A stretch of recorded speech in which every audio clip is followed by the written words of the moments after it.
We've all done it. We get out of our cars and we forget to lock the door or choose not to. After a string of recent burglaries, tonight police have a new warning.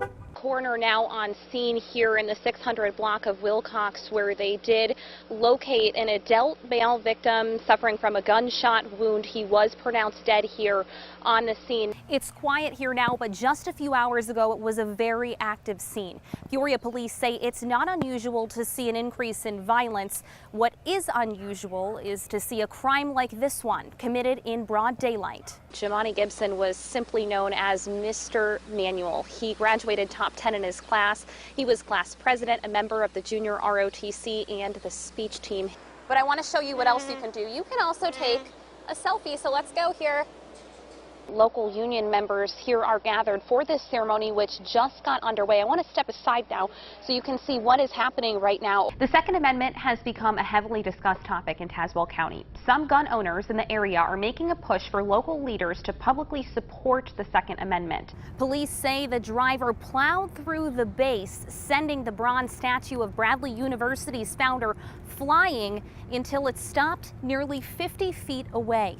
And that's when well-wishers took to social media. And gosh, it's hard not to feel like a kid again out here. And that's just really the magic of this event. But first, hundreds of homeowners in Galesburg are breathing a sigh of relief tonight. The city stepping in to help fix a problem with lead in the drinking water. Now, here at this location at Heartland Community College, it is home to 3 different precincts. So as you see, lots of election judges. The gunshots went directly through that window, and then a victim was located at the corner of Webster and Aiken with a gunshot wound. We have learned it is a male with a gunshot wound. No word on his condition, but he was transported to a local hospital. 18-year-old William Glowiak of St. Joseph, east of Champaign, is being charged with a Class X felony for aggravated battery to a child. Not a whole lot going on here quite yet, as not that many people are making their way into work at this hour.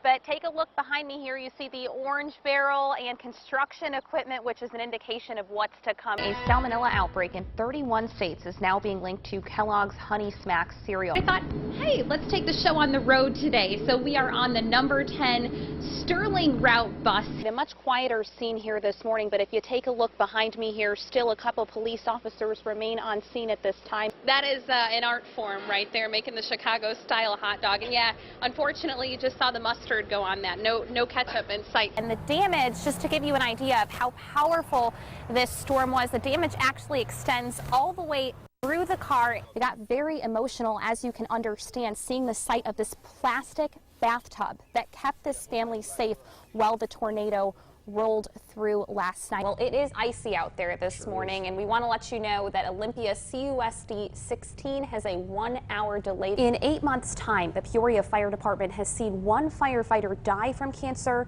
and 2 more get the diagnosis, one of them in his early 30s.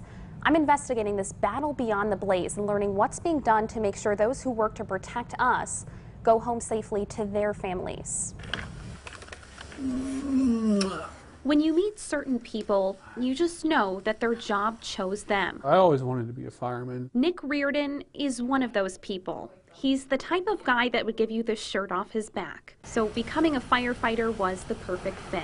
You know, we don't want anybody's house to be on fire, but if it is, we want to be the ones to put it out. And Nick has done that time and time again. Since high school, Nick has used that big heart of his, running into burning buildings to save people. That's until June, when something didn't feel right. So I went to see my doctor. He ordered a sonogram of my gallbladder. He thought maybe my gallbladder was acting up, and when they did the sono of my gallbladder is when they found the tumors on my liver. Neuroendocrine cancer, stage 4, and it had spread to Nick's liver. Kind of take you by surprise. His wife Sarah gave birth to their 3rd child 1 week after Nick started chemo. I would say 6 weeks' time we were completely fine, family of 4 with 1 on the way, mom's on bed rest, and then boom, cancer, chemo, treatment, scans, baby.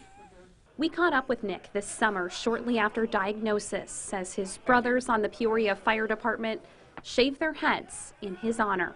We are right there beside him the whole way. Peoria Fire Department's Chief Ed Olahai says there's a new battle behind the blaze.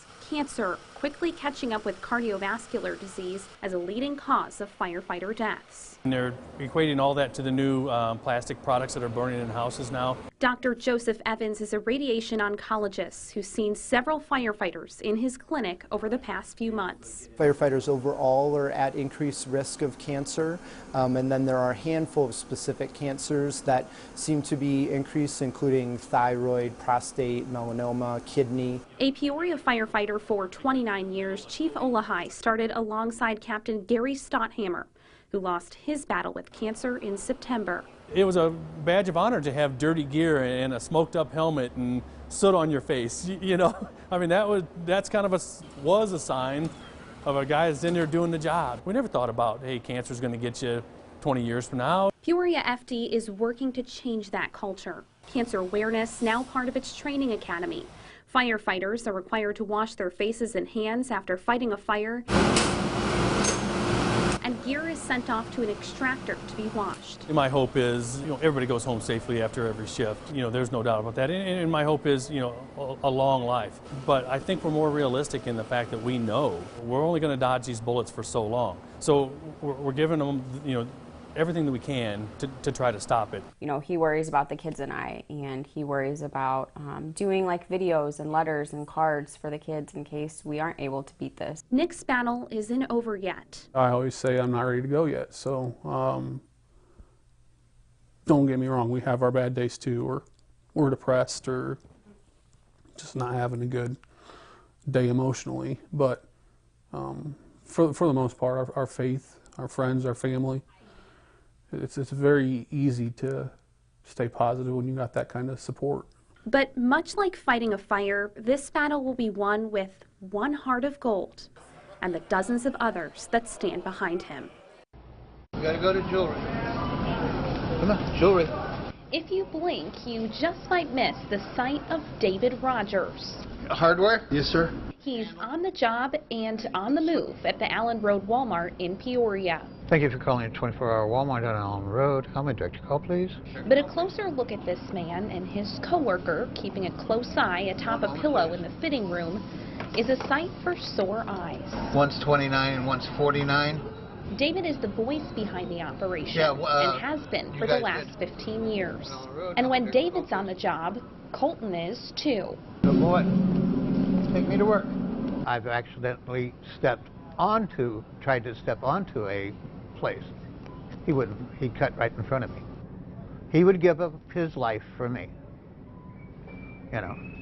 And you don't know that feeling until one day you close your eyes and then you wake up and you don't see anymore.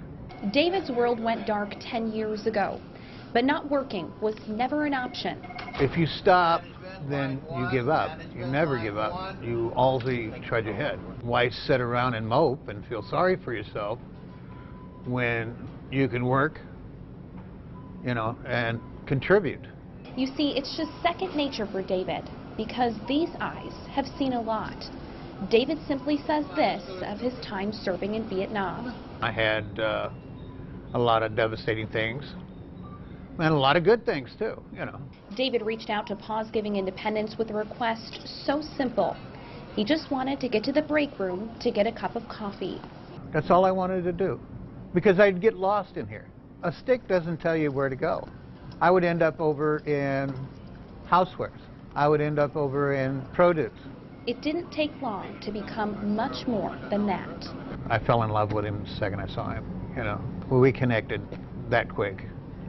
And he's done nothing but pure angel work, all of them.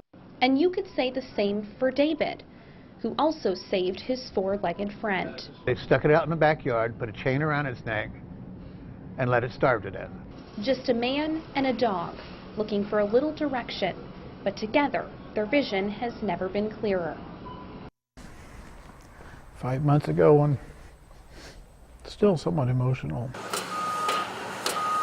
Looking at this new construction, nestled on a quiet stretch of Farmdale Road in rural Washington, it's hard to imagine what's happened there. I remember the sensation of falling, and I I thought it was just that dream where you're falling and you can't catch yourself, you know. It was just before 2 a.m. on August 24th when Paul and Valerie Litton woke up to a loud boom. I was rudely awakened from the dream by hitting the ground and facing then the back of the house. I was outside. The Littons were thrown out of bed and into the air, landing as far as 50 feet away from their home before it burst into flames. I knew that we needed to get away from it, so I started yelling for her, hey, we need to roll. You know, we got to roll away, you know, from the heat.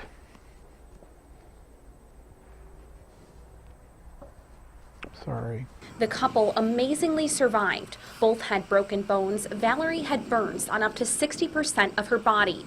Nearly 6 months later, they're back to work and chose to rebuild in the same spot. We thought about whether it would be painful or not to rebuild out there, but yeah, we love it out there though. It's a beautiful spot. A new place to build new memories, but the Littons say that night in August is one they'll never forget, and their story of survival will fill their new home with gratitude. We're just grateful and, you know, just happy, you know, that knowing that it could have been a lot worse.